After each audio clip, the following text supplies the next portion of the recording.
Tararán, tararán, tarararararán, tararán. Ya estamos aquí de regreso en este su programa Quiero Vivir. Hoy con nosotros el doctor Jorge Álvarez. Recuerden que él es anestesiólogo, decano, maestro. Y bueno, con este tema tan interesante que es el tema de el bloqueo, la ciencia del bloqueo. Y ya nos dimos así como un aspecto general del Vox Populi, de cómo le tienen más miedo a la anestesia general, y en voz del doctor Álvarez dice: yo me siento más a gusto, más tranquilo, porque yo tengo control de todo con la anestesia general, y en cambio con el bloqueo hay cosas que yo no puedo estar controlando como yo quisiera. No que no tengan control, claro que tienen control total y absoluto para posibles incidentes que puedan ocurrir, pero al mismo tiempo les da más pendiente el bloqueo. Y en la Vox Populi, ¿es bloqueo? No, entonces sí, ¿verdad? Entonces sí.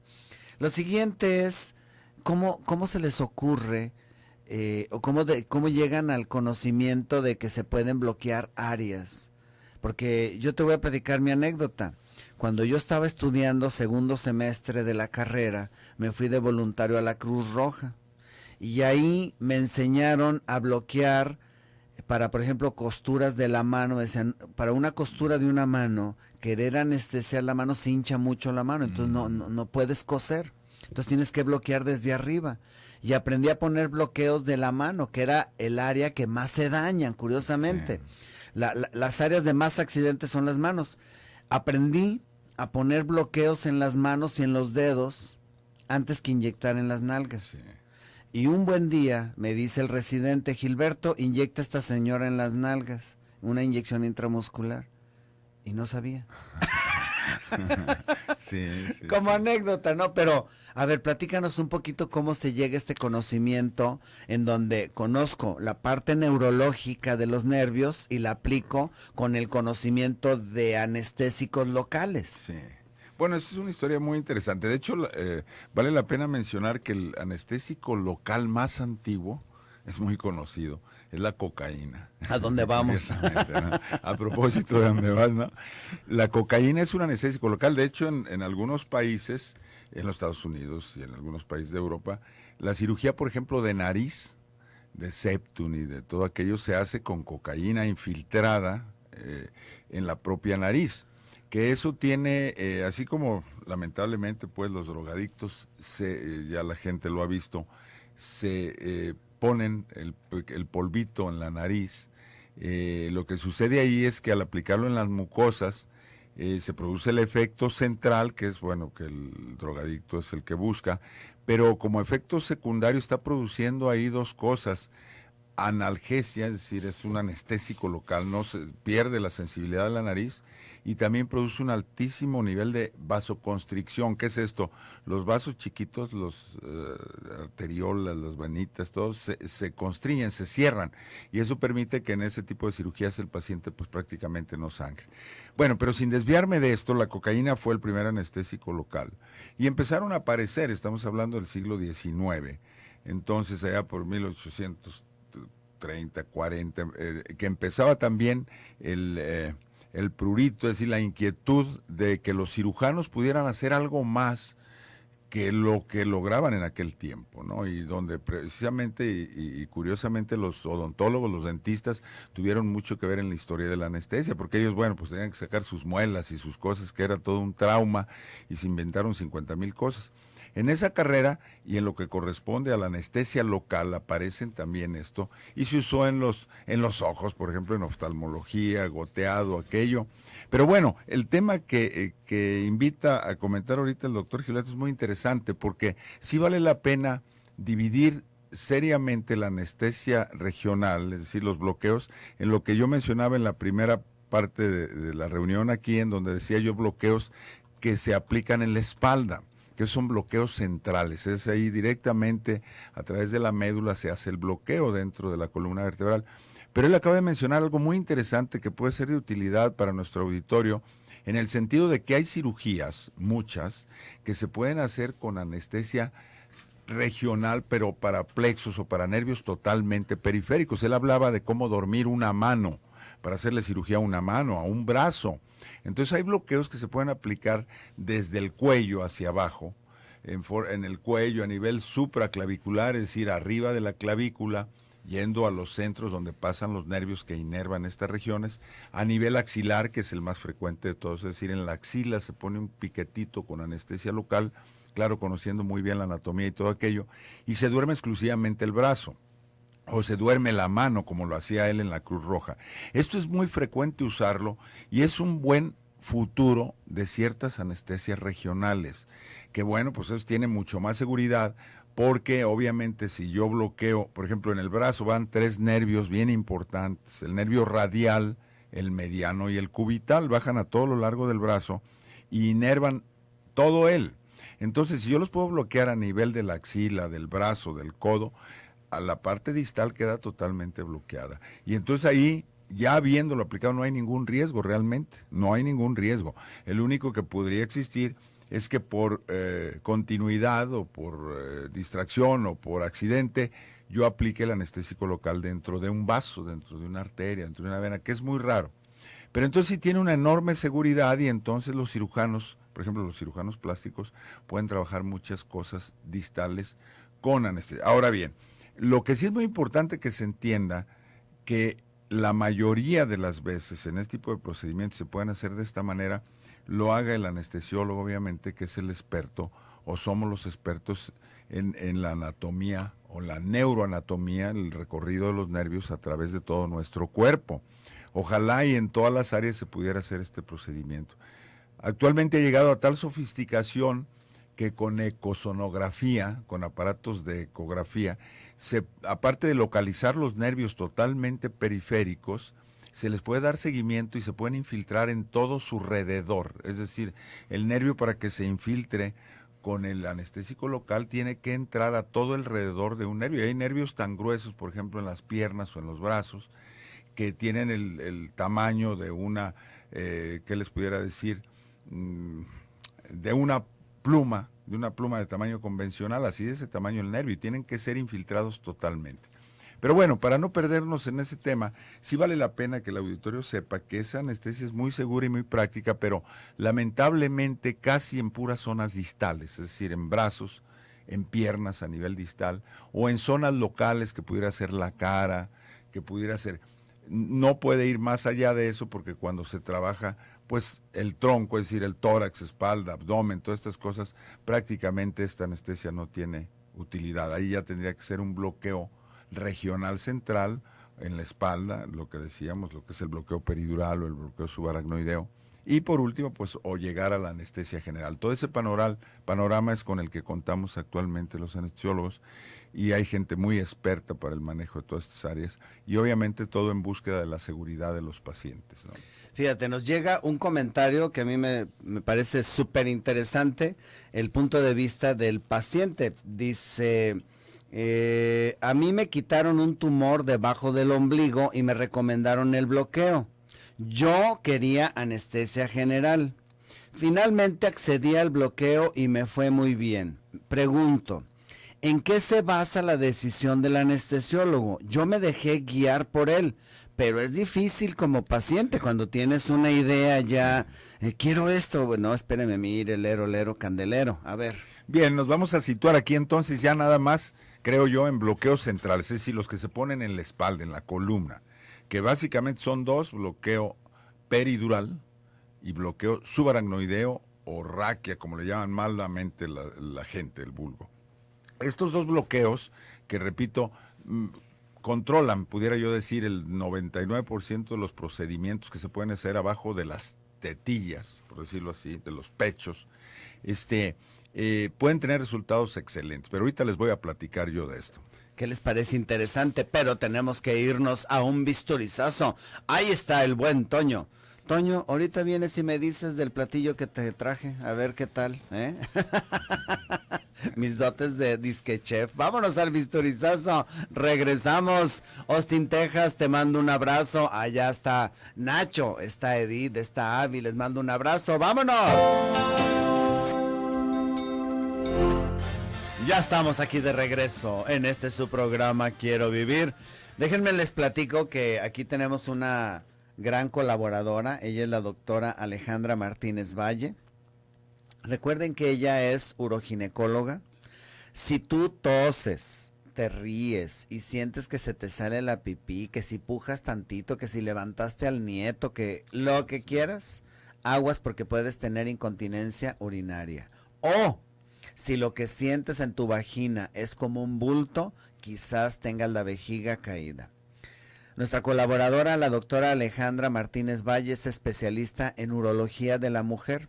Es una subespecialidad médico-quirúrgica de la ginecología que se encarga del estudio, diagnóstico y tratamiento de las enfermedades relacionadas con el aparato urinario y genital femenino, sobre todo pues en las mujeres, en esta área de las mujeres tan específica en donde el ginecólogo ve la cosa de ginecología, el urólogo ve la situación de todo lo que son las vías urinarias y uroginecología combina estas dos al mismo tiempo, sobre todo en lo que es incontinencia urinaria y la vejiga caída. Además atiende infecciones geniturinarias, cirugía estética de todo lo que son los genitales, vaginal y examen de Papa Nicolau. Su consultorio se encuentra ubicado en Centro Médico Puerta de Hierro Norte, Avenida Empresarios número 150, Interior 1803.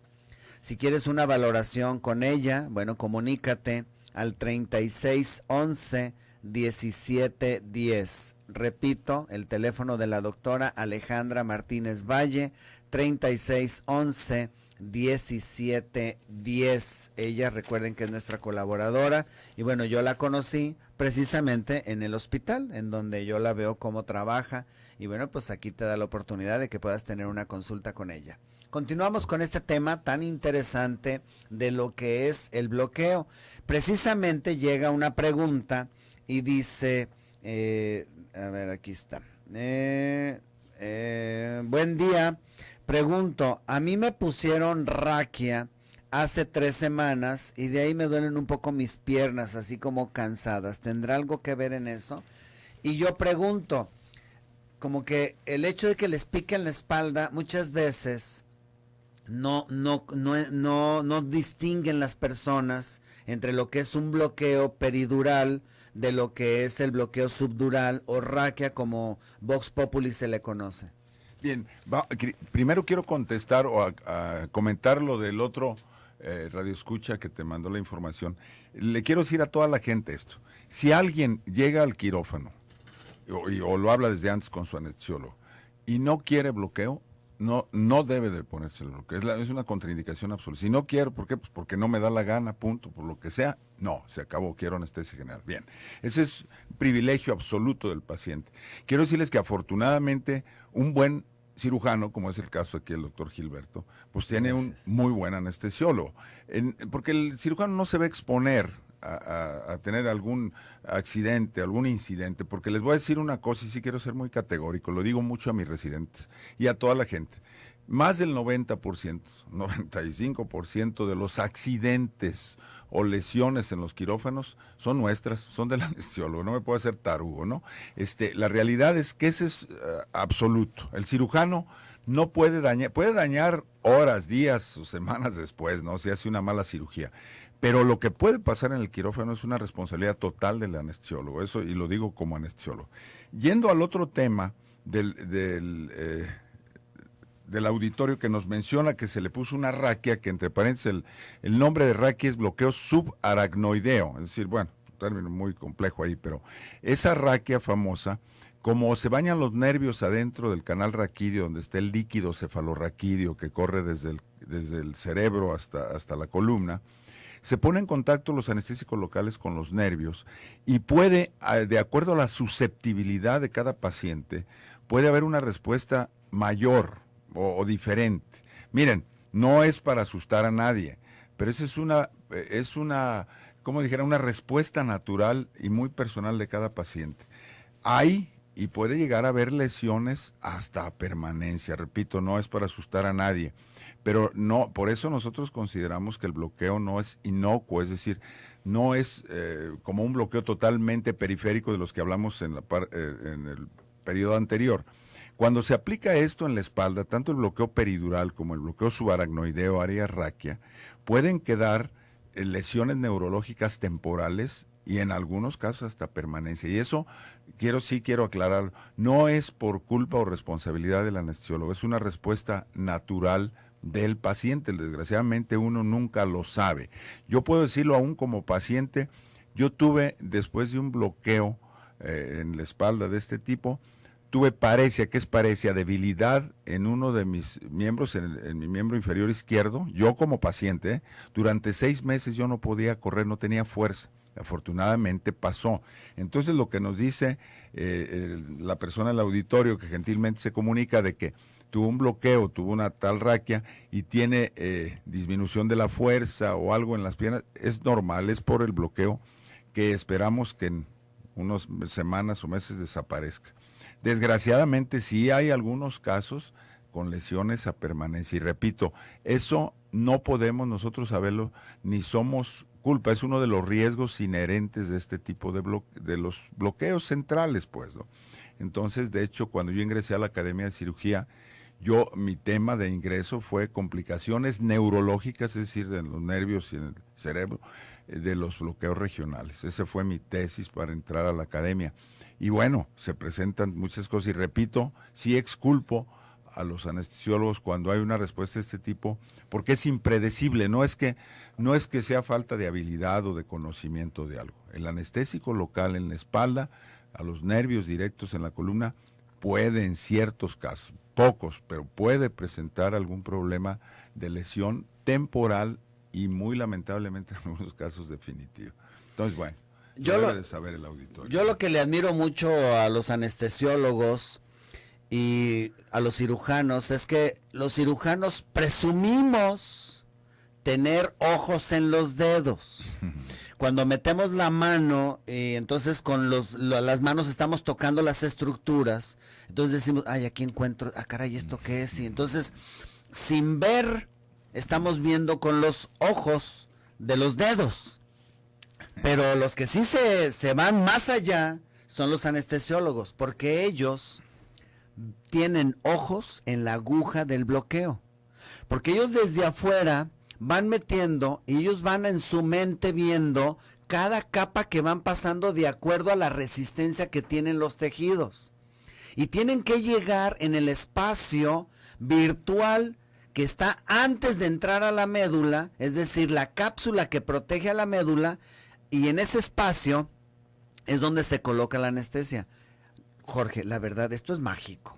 A ver, platícanos esa experiencia de cómo le haces tú manejando una aguja, que digo, la ven la aguja y dicen, con eso, una vez me llevé la aguja con mi sobrino que no se quería tomar la medicina y le dije, mira, traje la aguja con la que te voy a inyectar. No, tomada, pues es un agujonón. Sí, sí. Pero de veras eso es de admirar, cómo la sensibilidad de tus dedos se transmite a la aguja te transmite a ti la información para que tu cerebro vea cada capa que vas cruzando hasta llegar a ese espacio virtual de menos del milímetro para poder colocar la anestesia. Fíjate que es un asunto artesanal, es arte, pues, y lo aprende uno después de cientos o miles de casos. La realidad es que un neófito, por ejemplo, alguna persona que no sabe nada de medicina y está en un quirófano, y ve que nosotros picamos la espalda, por ejemplo, y bueno, en un sitio X metemos anestésico líquido, no puede pensar nada de esto, no se le ocurre, cree que es como una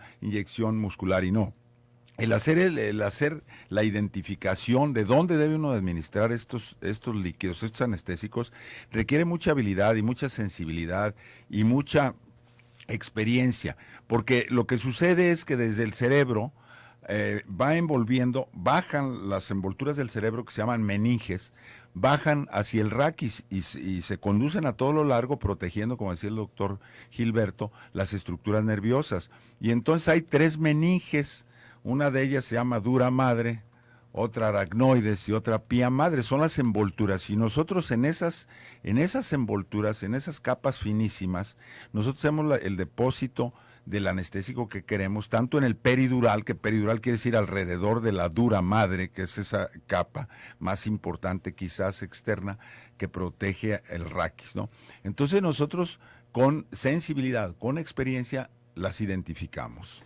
¿Qué les parece? Interesantísimo, pero tenemos que irnos a un bisturrizazo. Este es el programa de los bisturrizazos. Vámonos al bisturrizazo, regresamos. Nuestro WhatsApp está abierto 33 10 19 07 12. Vámonos.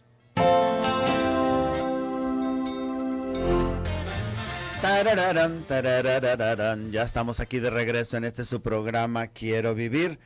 Dice, gracias, la persona que dice que se dejó llevar por el anestesiólogo. O sea, yo creo que eso es lo padre, ¿no? Si tú confías, a mí me hablan a veces, oiga doctor, que yo quisiera que usted fuera a ver una cirugía que van a operar. No, espéreme, la confianza es completa a su cirujano. Si tiene usted dudas de su cirujano, tenga duda de todo. Claro. Pero si usted decide que ese es su cirujano bueno, pues hay la confianza total. Claro. Y téngalo por seguro que el anestesiólogo pues es con el que trabaja. Claro. Y entonces si el anestesiólogo, sí, le doy anestesia general, pero mire el bloqueo, le puedo poner así y usted no va a sentir. Ah, ok, perfecto. Entonces usted me lo recomienda. Yo se lo recomiendo, pero si usted quiere anestesia general, yo le doy anestesia general. Póngame bloqueo. Dice, me fue muy bien. Sí. Dice, gracias. El anestesiólogo me explicó que era la mejor opción para mi operación y me fue requete bien. Me pusieron algo que me hacía ver todo rojo, luego todo blanco y al final 2 horas me parecieron como 10 minutos.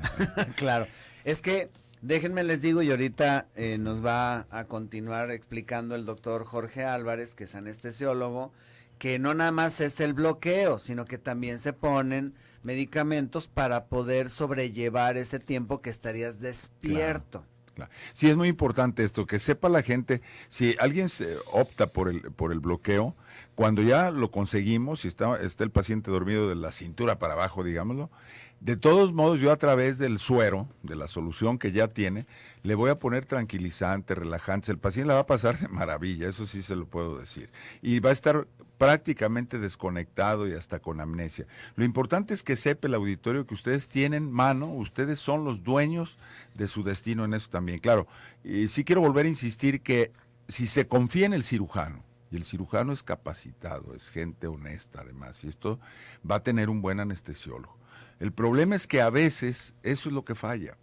Yo creo que ningún cirujano pretende o le gustaría tener un incidente o accidente, aunque los hay muy frecuentes. Les hago esta advertencia porque uno sabe de cosas que suceden, sobre todo por ahí en cliniquillas, en sitios de no muy buena presencia, en donde a veces se hacen procedimientos anestésicos y no es que se pase la anestesia, como dice todo el mundo. Lo que pasa es que lamentablemente y pecaminosamente el anestesiólogo desatiende al paciente y tristemente lo tengo que decir, a veces hasta abandona al paciente.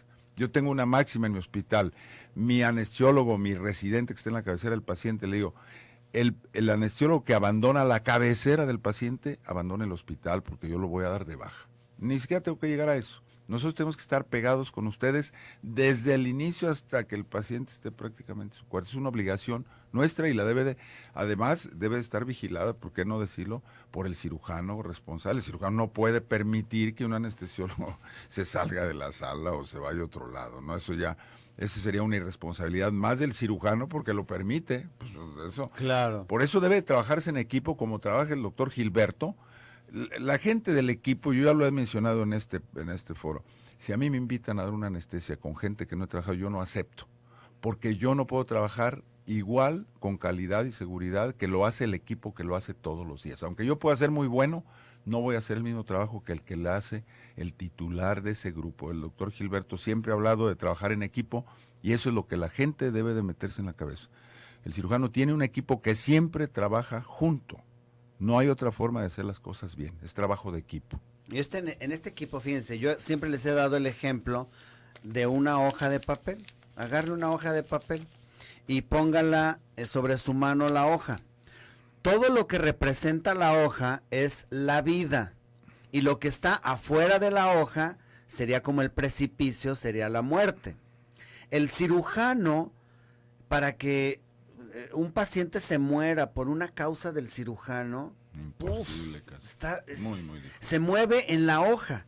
ponga sus deditos en la hoja y camine, puede caminar, brincar, saltar sobre la hoja, sin salirse de la hoja. O sea, necesitaría ser, pues perdón por la palabra, muy bruto, como para que se llevara la cava, se llevara la aorta.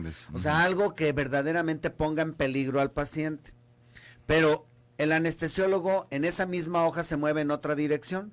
La hoja pónganla paradita. Él se mueve en el filo de la hoja, para que se den una idea de cómo debe de ser el equipo. El cirujano se dedica a trabajar su cirugía y se desentiende. Claro. Y el anestesiólogo, la vida es la rayita, el filo de la hoja, y la muerte es a los lados. De ahí la importancia de lo delicadísimo del trabajo del anestesiólogo y de cómo debemos de evaluar perfectamente a nuestro anestesiólogo para poder conservar la salud de nuestro paciente. Siempre lo he representado así, mire. No, es trabajo de equipo. Sí, te va a ir bien. Si se trabaja en equipo, te va a ir bien. Eso indudablemente, ¿no?